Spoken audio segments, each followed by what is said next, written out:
Sekiro Light, Echoes of Eve Samsara, might look a little rough around the edges, but actually has some pretty good boss fights. They range from your normal duel style bosses to having some supernatural fights with magic wielding baddies, while also having giant ugly monster style bosses and frogs. Yeah, we're going to talk about these frogs. Now, there are some encounters in this game that did not make it into this list simply because they don't appear in the boss rematch mode at the end of the game. These include the Heavy Blade Guard, which kind of serves as your tutorial boss, and also the Corrupted Swordsman. I'm not quite sure why you can't rematch these bosses, but since they aren't in that option, they're not going to be on this list. All in all, this game is full of 23 very interesting boss fights. Some great, some not. My name is Avery, and welcome to Echoes of Eve Samsara, the boss ranking. Our least honorable guest, coming in all the way at number 23, is the Tomb Keeping Beast. This tin can lion wannabe was an absolute slog to fight. Unlike every other boss in the game, the spirit bar on this boss does not go down at a reasonable rate at all. On top of that, the health bar is either super inflated or we do very little damage to it because, well, it's a hunk of metal, and we use a sword. You spend the vast majority of this fight doing what feels like chip damage to the boss, just trying to get its spirit bar down so you can get a critical strike, which doesn't do nearly as much damage as you would like it to, all while dodging its lightning attacks that will either one-shot you or at the very least inflict you with paralysis, which usually leads to you getting killed anyway. It has at least some attacks that you can parry, like its normal swipes and even when it decides to charge headfirst into you, and deflecting these can help bring the spirit bar down, but again, not as much as you would like it to. I kind of equate this boss to the spirit form of the Corrupted Monk in Sekiro, where it's kind of just a battle of attrition and getting the health down and not focusing too much on the spirit bar and or the posture bar. All in all, I'm not going to say it's a bad boss by any means, but it is absolutely my least favorite of the game. At number 22, we have the Crippled Toad. As the second boss in the game, or the third depending on what route you take, this boss really had me rethinking my decision to play this game, especially if there were going to be more bosses that were similar to this one. Oh boy, if only I knew. Upon entering the arena, the frog actually starts speaking to you, and here I was thinking that it was an NPC that maybe needed my help. I should have known, given the hulking mass of putrid horror standing behind a poisoned waterfall that is conveniently placed right behind a chest and is guarding items, that this was not an NPC that needed my help. You would think after 12 years of playing these types of games that I would have learned a thing or two by now, but I haven't. So after the initial jump scare of it dashing out of the poison waterfall, you're then left to figure out where you actually want to fight this boss, because you're in a poison swamp, because of course, there's a poison swamp. Pro tip, stand on the green land in the middle of the arena. It looks like it'll poison you, but it actually won't. I tried standing by the waterfall at first on the little beach sand looking area. Don't do this. The trees will very much block your view and you will almost assuredly die. This boss will obviously have poison type abilities to throw at you. And in this game, unlike other games in the genre, the poison will actually kill you if you let it. You do pick up a stack of 3 items that cures poison in the boss's arena, and you can refill them by buying them at the shrine each time you die. But no one wants to deal with having to flip through their items to cure poison, so just stand on the green area and try not to get poisoned. You can deflect every move that this boss throws at you except the poison AoE that it's going to do. I had a hard time figuring out when it was going to do this AoE at first, but just know that when it starts talking in the middle of the fight, it's about to do it, so get ready to jump over it. This was a boss that I didn't really get a lot of satisfaction in killing. I was just glad that it was dead. This is definitely not a boss that I'm going to look back fondly on. And to add insult to injury, the chest it was guarding plus the items behind the waterfall weren't even worth the hassle. So that's just another fuck you to this boss. At number 21, we have the Corrupted Toad. I can't tell you how disappointed and just downright pissed off I was that you had to fight a second toad in this game. And just like the first one, this disgusting sack of flesh was an absolute pain in the ass to fight. And also it's worth noting that I still don't really know what corruption does in this game. It either lowers the maximum amount of health that you can have, or it lowers the amount of health that you get back from your potions. Either way, it sucks. Luckily, the devs were kind enough to put these kind of light pillars at the end of the arena. Standing by these pillars sends little light beams to your character, which negates the corruption effect. And there's one on both sides of the arena, so you get to choose. Outside of that, the boss has these same exact moves as the Crippled Toad, and instead of a poison AoE, it's going to be a corruption AoE. Make sure you stand by the pillars of magical goodness the entire time, and you should be fine. This boss, like its counterpart, sucks big time, and I am very glad that I will never have to fight these two freaking toads again. At number 20, we have Wujin, the second encounter. This was definitely a boss that I was not expecting to fight a second version of. After we get transported to this kind of odd dream theater zone, we stumble around kind of aimlessly until we come upon a familiar face. And boy, is it a face worth remembering. Except this time, this boss uses this game's version of Deathblight. If that purple spell meter fills up, you better hope your bonfire isn't too far away. The visual design of this boss is really cool, and I really like the theatrical design of it. I couldn't really ever tell if this was just a giant person in a horse costume or if it was actually part of the horse, because I never really got a good look at any feet. I did find this boss pretty tough, as I had a hard time keeping track of its moves. It has a pretty pretty small weapon and attacks really fast after doing the typical Nameless King windup. Overall, I don't hate this boss, it just doesn't rank highly compared to the other options in the game. At number 19, we have a Vision of Deity. I'm pretty sure that's a translation error, as there are a lot of those in this game. For what I assume was supposed to be the final boss of the game, it was pretty disappointing and a very big pushover. Now, I had kind of a hard time keeping up with the story of this game. Make sure you go check out my recent review on this game so you can see what my thoughts are on the full game, but you've been kind of chasing this guy throughout the entire game. You've seen him a handful of different times, and it kind of all leads to what I assume is this final conflict. It's a mage-like boss that kind of throws you into this weird maze-style gauntlet where you have to open the right door, battle some enemies, and ultimately find the vision. I really think I only had to find him like 2 or 3 times total before it kicked me back into the main arena, and it was just a one-on-one. This guy has like 3 moves. He's going to do the death skulls, which are going to fill up your spell meter if you get hit by them. He's going to send a lightning orb out, and then he's going to do like lightning pulses across the arena that you just have to jump over. All the while, he is floating rapidly away from you. So getting your hits in is pretty difficult. Luckily for me, this was the time that I decided that using the consumables that I have been needlessly banking the entire game was actually going to come into play. If you have a lot of flicking arrows, I highly suggest you use them on this boss. If you can get him near a wall and just use your flicking arrows on him, they just nuke his spirit bar and kind of nullify the boss in total. As far as final bosses go, this one is not going to rank very highly. It also doesn't help that I'm not entirely sure if this even is the final boss of the game. You unlock the boss rematch mode after beating him, but you roll credits after beating a different boss. So I'm not entirely sure, but either way, 19 seems pretty fitting. At number 18, we have the Samsara Taoist, and this is not much of a boss if you ask me. It's a guy on a deer that's got some pretty intense antlers, and honestly, the deer is more of a threat than the Taoist is. The whole fight took me like 90 seconds to beat it, and that's really only because I got stunned once. He'll send flying lightning daggers at you that you're going to be tempted to deflect, but I recommend dodging them, and that's simply because your lightning meter is going to fill up if you deflect them. Outside of that, the deer is going to swipe its head at you, and it's going to charge at you, and these can all be deflected for some good spirit damage. I had a lot of attack upgrades by this point in the game since it is pretty close to the end, but I think it only took like 2 critical strikes to actually get this boss down. So like I said at the beginning of this entry,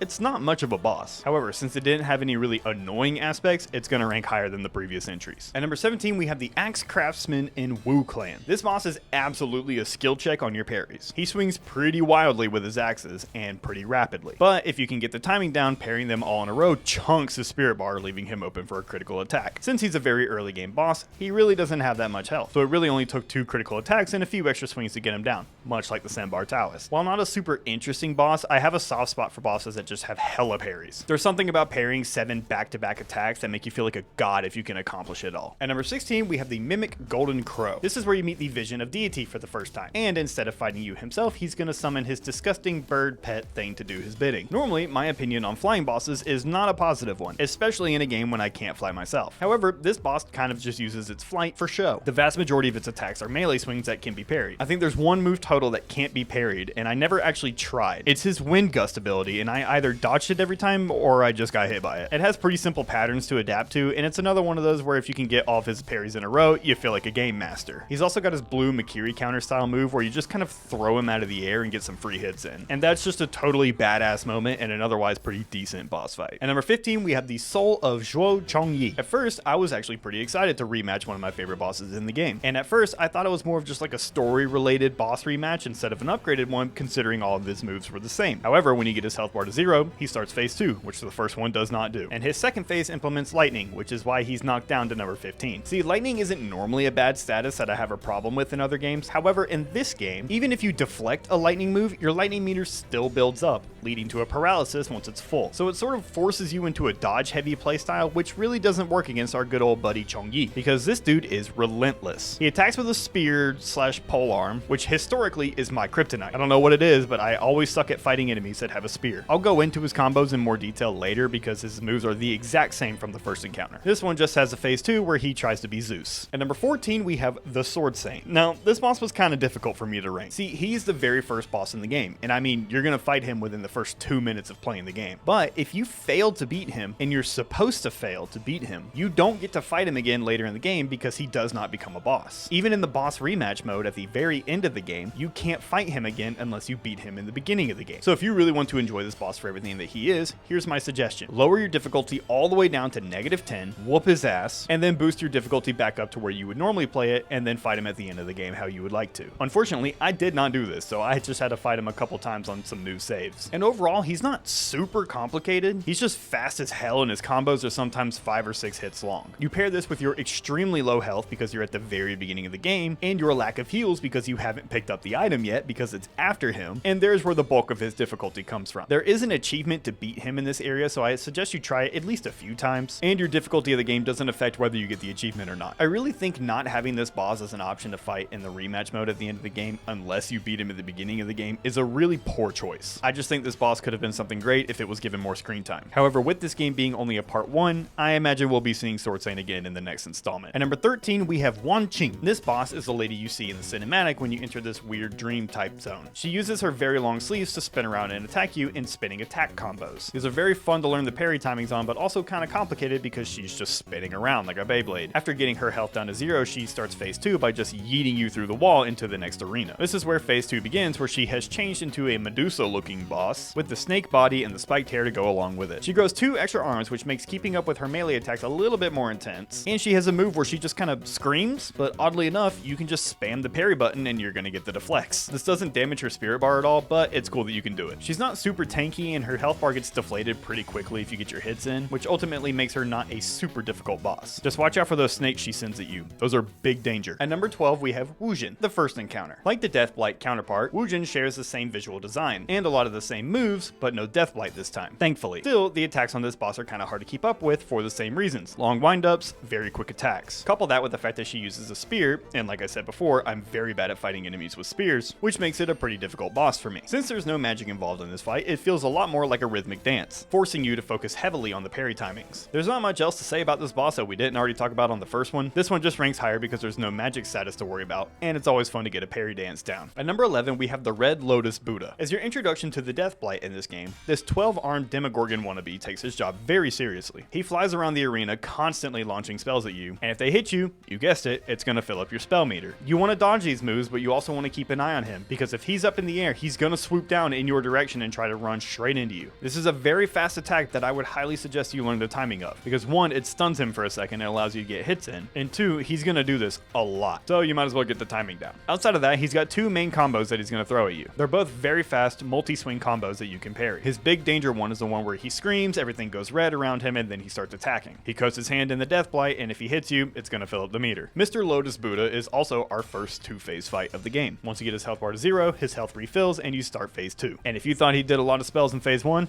get ready. He'll fly up into the air and he'll do one of 2 different moves where he's going to send very long reaching lasers across the arena. He's either going to do them in kind of a straight line or just complete madness. The straight line in front of him is obviously a little bit easier to dodge, and the one where they go all over the place, I didn't figure it out. That was kind of a scenario where I just hoped I lived and healed up through it. I'm kind of torn on this boss because while I really love the melee attacks, the constant spell spamming and flying away from you got old very quickly. And that's why the ranking of this boss is as much in the middle as he can be. Cracking the top 10, we have Zhu Yan. Now first off, this was not a boss that I fought in my playthrough of the game, only in the boss rematch mode. I found her in the game, but I chose to give her this item that was supposed to cure her of whatever illness she had. I read online that she's supposed to ambush you at some point in the game, but I never did find her. So I had to fight her in the boss rematch mode, which kind of plays into what I was saying about the Sword Saint. I didn't fight her in the game, so why am I able to fight her in the boss rematch mode and not the Sword Saint? It doesn't make sense, devs. Anyways, back to the boss. Zhu Yan is pretty much our only gank fight in the game. She starts out by herself and she uses 2 short blades to attack you, and she is insanely fast.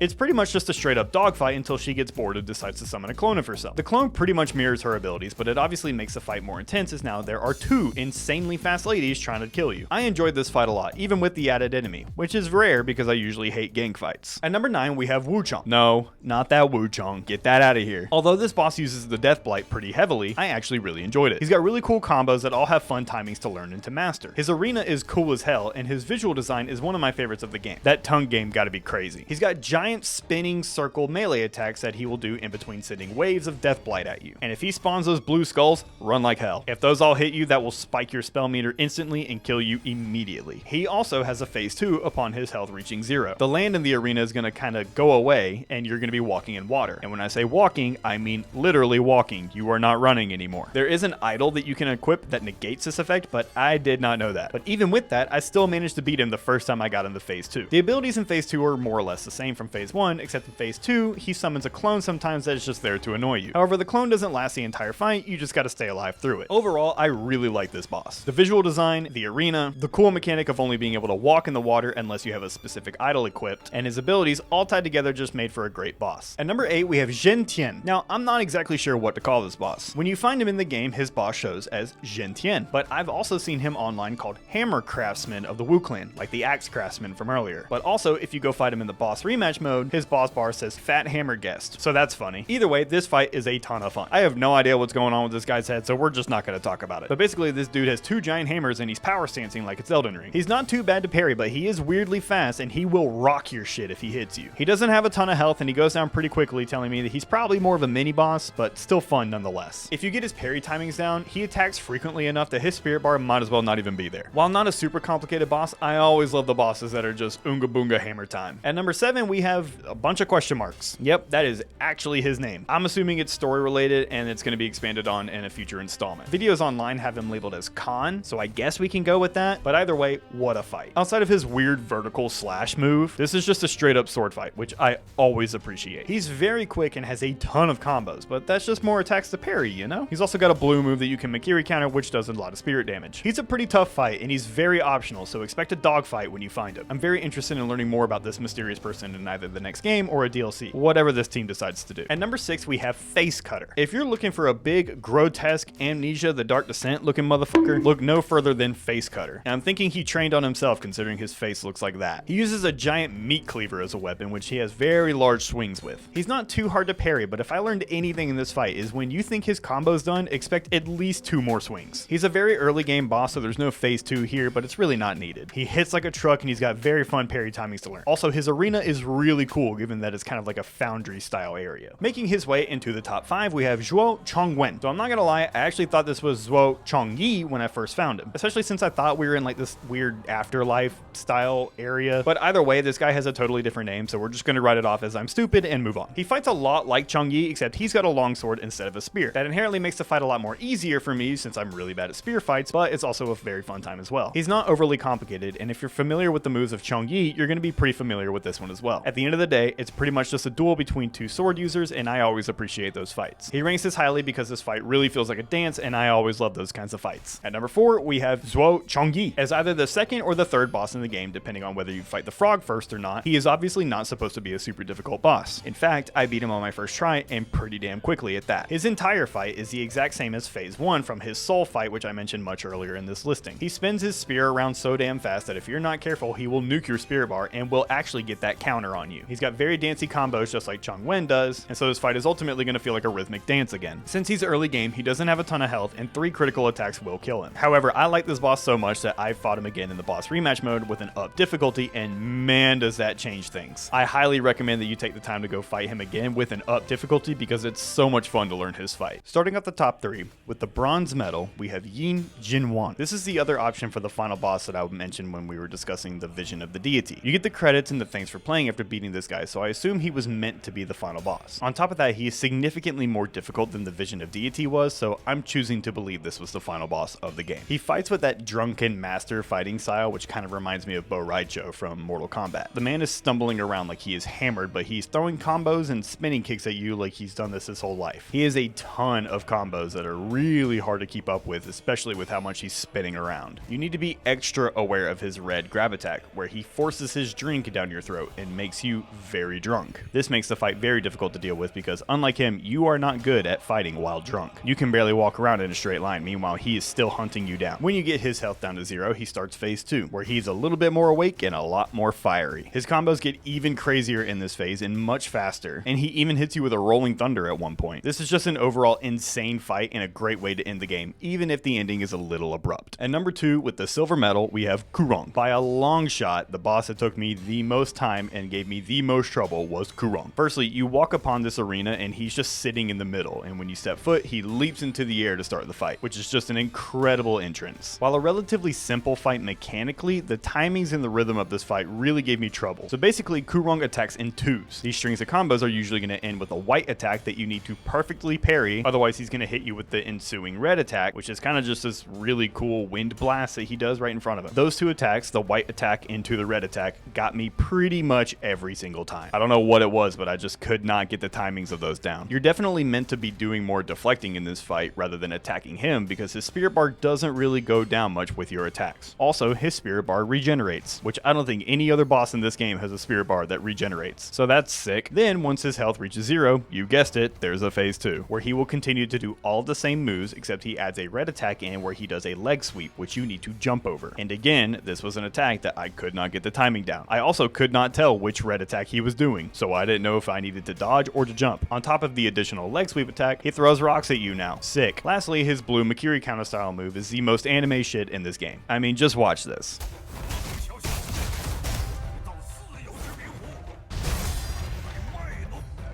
Just insane. Overall, this boss was an absolute beatdown and I was on the receiving end of it. 10 out of 10, no notes, would do again. Lastly, at number 1, with a gold medal, we have Big Sadu. When I found this boss, I actually thought he was just going to be kind of like an elite enemy or something like that. I did not expect a boss health bar, but nope, he's a boss and he's my favorite of the game. His attacks are sort of hard to track as he's really just swinging a giant pillar in your direction and it's kind of hard to see when he's actually going to swing it or not. He's kind of got the Nameless King style, really long windups and very quick attacks. On top of that, this guy is extremely more mobile than you think he is. This man is jumping around, front flipping, and Beyblading around the arena faster than you see it coming. And he's also going to hit you with the jumping R2 like it's Elden Ring. His speed is definitely going to be something you have to contend with for the entire fight. When he pats his chest, you better back up because he's about to bring in a magnitude 9 earthquake. I love this fight for a number of reasons. One, his visual design is incredible. I really like how he kind of looks like the stone pillar that he's using to fight you. While not a super over-the-top visual design and actually pretty simple, I just think it's so sick. Secondly, the fact that he's literally just using a broken pillar to beat you with is just, one, really funny to me, but also really sick. In a game full of people just using swords and daggers and blades to fight you, it's nice to just get beat by a piece of rock every now and then. His attacks are also a ton of fun to learn and to deal with, and he has a shitload of them. And I love that he looks like a typical strength Unga Bunga style fight, but then is also as fast as he is. Just a fight that is absolute cinema and very worthy of being the top spot on this list. So that is it. That is all 23 bosses of Echoes of Yi Samsara ranked from bottom to top. What did you think of the bosses in this game? What's your number 23? What's your number 1? Let me know down in the comments. And while you're there, make sure you like and subscribe. Also, don't forget to check us out on Twitch and TikTok where we're streaming these games for the reviews going forward. There's a lot of games coming up on the horizon, so the streaming activity is going to be a lot more frequent. But as always, thanks for watching. Stay safe out there. Peace.